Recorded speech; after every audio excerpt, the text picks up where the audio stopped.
If you're tired of loading into the woods map and getting sniped before you've even seen the lumberyard, or maybe you've got lost wandering the big open fields, then this woods map guide for 2025 is for you.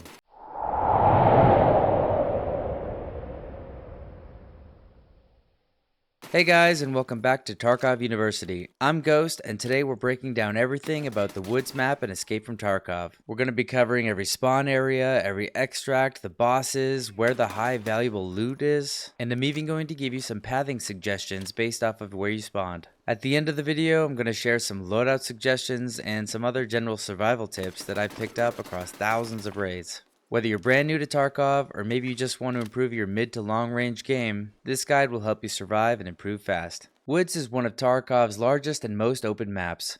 It's dominated by the forest, but within it you'll find lakes, logging areas, high ground vantage points, and even a few villages. This is going to make playing this map very different than the tight indoor maps. Let's first take a look at each of the major landmarks on Woods. This is going to help you to orient yourself fast after you spawned in. While we're at it, we're going to make sure to cover all of the best loot locations. The largest and most easily identifiable landmark on the entire map is the mountain peak. This is the tallest point and visible from almost anywhere on the map.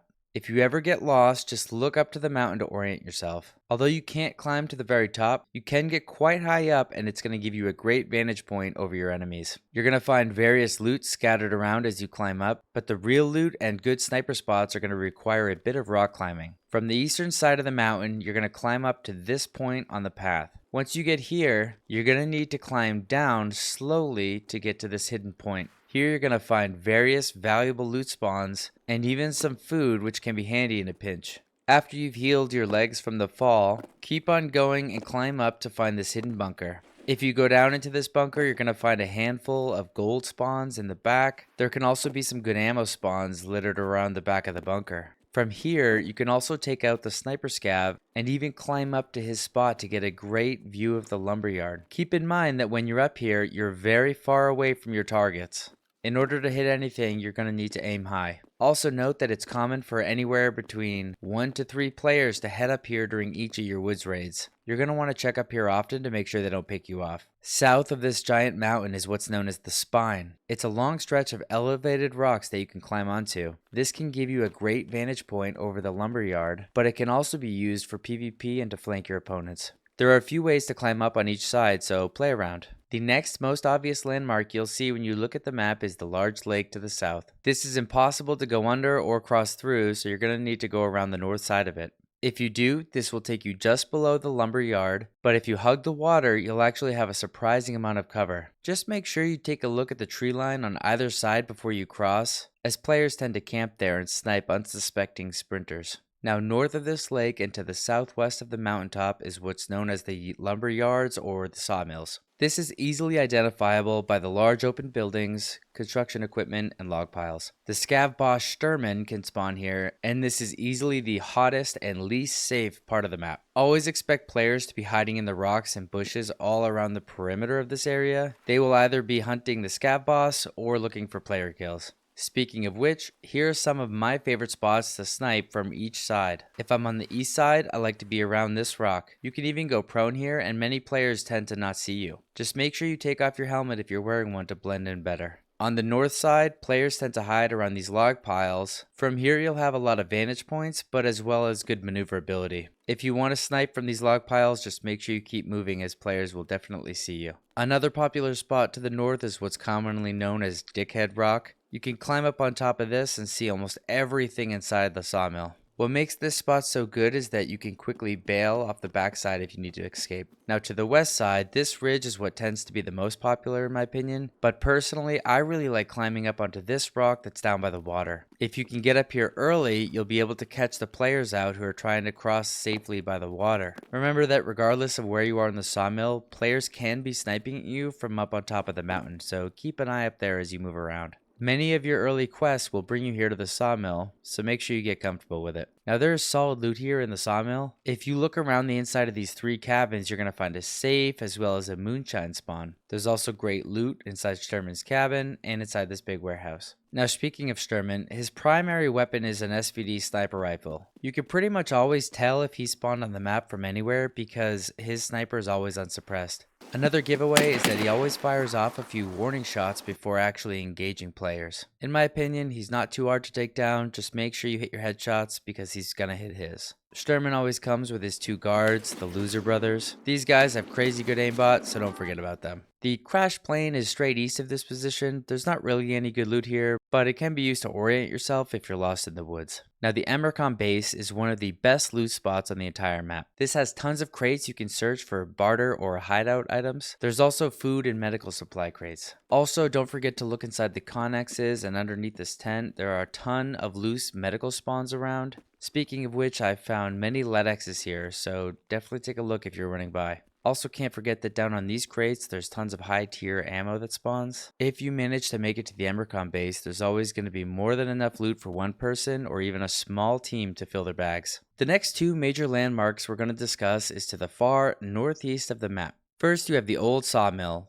Tons of hideout and barter items can be found in this area, as well as some good tech spawns. Just above the old Sawmill is the town. Now this town is full of really good loot and even some moonshine spawns here, so make sure you look around each house. Because both of these locations are essentially in valleys, players love to position themselves in the surrounding hills and snipe, so stay frosty if you're looting around the Sawmill or the town. The sunken village is in the far north part of the map. Loads of scavs will spawn here, as well as cultists due to there being a cultist circle. Southwest of the sunken village, you're going to find the scav bunker and radio towers. Both of these areas have some fantastic loot spawns, including tech and gold spawns. Note that the goon squad can spawn here, so always be ready for a fight if you're poking around. South of this, you're going to find the USEC camps. There are two USEC camps, and both of them have absolutely fantastic loot, including weapons, optics, and medical spawns. A LEDX also spawns here pretty regularly, so always expect player scavs and players to be here when you come by. I'd say these USEC camps are top tier for this map. Just make sure you stay in front of them while moving around, as there are mines in the woods and hills behind them. This is especially important to keep in mind if you happen to spawn west of here. If you ever do spawn there, don't make a beeline for the camps as you're going to get blown up. The USEC checkpoint is a good landmark to the south of the USEC camps.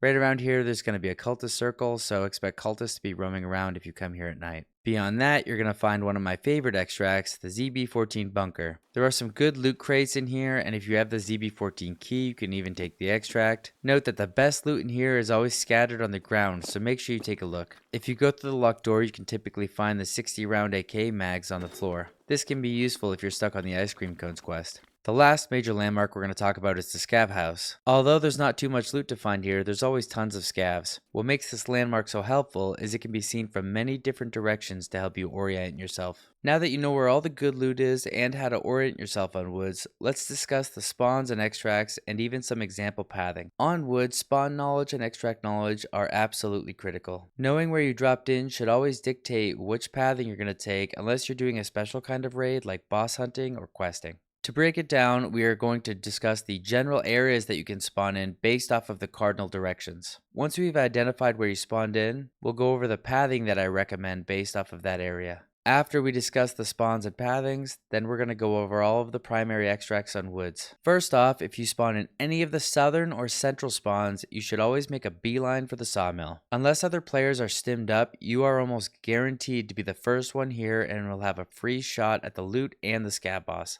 If you happen to spawn in the southwest, you're going to have a few choices. If you choose to push for the scav boss and the Sawmill, know that there could be players already over there, so don't rush in blindly. If I spawn here, I personally like to take the water route to make sure I don't cross in front of a player who spawned in closer but is just taking it super slow. Another good route to hit the Sawmill from here is to cut right and then north to the shack in the woods. This is known as the suppressor shack, as loads of suppressors and optics can spawn here, as well as loose ammo on the ground outside. Also, if you're lucky, you could even get a weapon on the racks. From here, I always push straight to the Sawmill and then cut north or south depending on the situation there. After that, you're going to want to head south towards the Emercom base. And then beyond that, you'll extract at the RUAF roadblock if it's open, or the UN roadblock. Now, if you spawn in the northwest, always loot the USEC camps and the scav bunker. There is so much loot here, and you'll probably be able to loot it uncontested because you spawned so close. Honestly, after looting this, you're probably going to want to start working your way towards the extract because you're going to have so much loot. Your best bet is going to be the car extract to the northeast if those spawns didn't already take it. Up next, we're going to talk about the northeastern spawns. If you drop in here, the village and the sawmill are yours for the taking. Before you start looting, just take a quick peek to see if the car extract is available. If it is, then you'll know you'll have an easy out once your bag is full. If I spawn on the eastern part of the map, I typically will make a run for the mountain stash. The gold spawns here are totally worth it, and sometimes you can even get some good PvP in. After that, I will cut through the thick woods all the way to ZB14, and honestly, I do not tend to see a lot of players here because there's nothing to loot. For this reason, despite what you'd expect, it's usually a pretty safe run. But yeah, as always, keep your head in a swivel just in case. If I spawn to the south or the southeast, I will usually make a beeline for the Emercon base. After that, I always have so much loot that I'll just hug the water line and ride that all the way to the Outskirts Extract. Alright, lastly, we are going to cover the major extracts that you're going to want to know when playing on woods. The UN roadblock is always open. This is located on the southeast part of the map below the old railroad depot. You can get here from the northern side of the map by just following the wall down, and you can get here from the Emercon base by following the road east. I consider this to be one of the most safe extracts on the map. Just get close and your timer will start, and also a word of warning.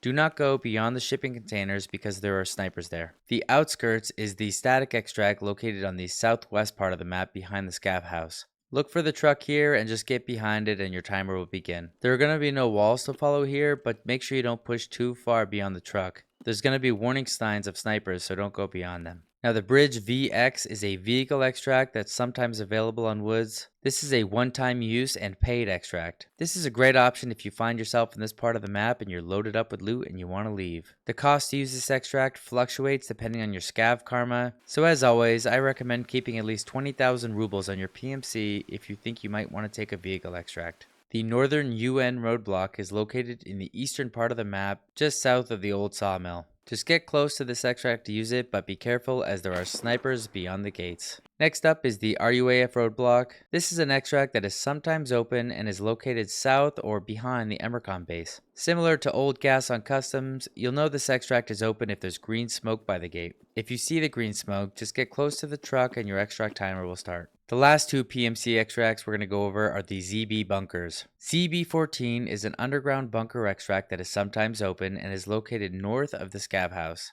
You'll know this extract is open if you see green smoke outside as you approach. To use the extract, just head into it and through the door in the back. Note that this is a locked door, and to open it, you're going to need the ZB14 key. Speaking of the ZB14 key, that's one that I always recommend keeping in your kit if you're going to play woods. ZB16 is the other underground bunker and is located in the woods halfway between the crashed plane and the old railway depot. Same as ZB14, you're going to know this is open if you see green smoke outside as you approach. Unlike ZB14, you will not need a key to use this extract. Just head down into it and towards the back to get out. As always, I recommend you check your extract list immediately after you spawn in to help plan your route. And remember, you can always run a few offline raids if you are struggling with map orientation or just trying to learn the extract locations. Lastly, I'd like to give you a few loadout tips when playing woods. The first thing is I never bring a helmet or anything higher than class 4 body armor to woods. Everyone here, including the bosses, are sniping and using high tier ammo that will have no problem penetrating class 5 or 6 armor. The class 4 armor I do recommend will keep you safe from basic scavs. To me, this just makes sense, and I'd rather save my good armor for other maps. I also think that because everyone is sniping, the helmets are just going to be useless on woods and a waste of your hard-earned rubles. Instead of focusing on bringing your best armor, focus on bringing your best ammo. This is going to help you take down any opposition. Now because the map is so open, you're also going to want to bring an optic with zoom like a 1x6, and I always recommend just wearing a shamag. The shamag is great because you're going to be harder to spot in the bushes and trees on woods. Now because this is a sniping map, let's talk about snipers. My favorite budget bolt action sniper is the VPO. This is great because it's so cheap, and if you get your hands on the AP rounds, you can one-tap anything to the chest or head. This is personal preference, but my favorite high-end bolt-action sniper is the suppressed DVL. This thing is just so quiet, it's really fun to use. The 8R or M4 is great on this map because those rounds travel at such a high velocity, you won't experience too much bullet drop. Now here's something you might not expect. Now after all of my hours of playing, I have found the cheekiest and quietest sniper to actually be the VPO 136. I have no idea why, but once you put a suppressor on this thing, it makes next to no sound. In addition to being so quiet, because it's a semi-auto, it'll help in PvP situations. And lastly, because the weapon itself is a sleeper and not very glamorous, you'll usually get it back on your insurance.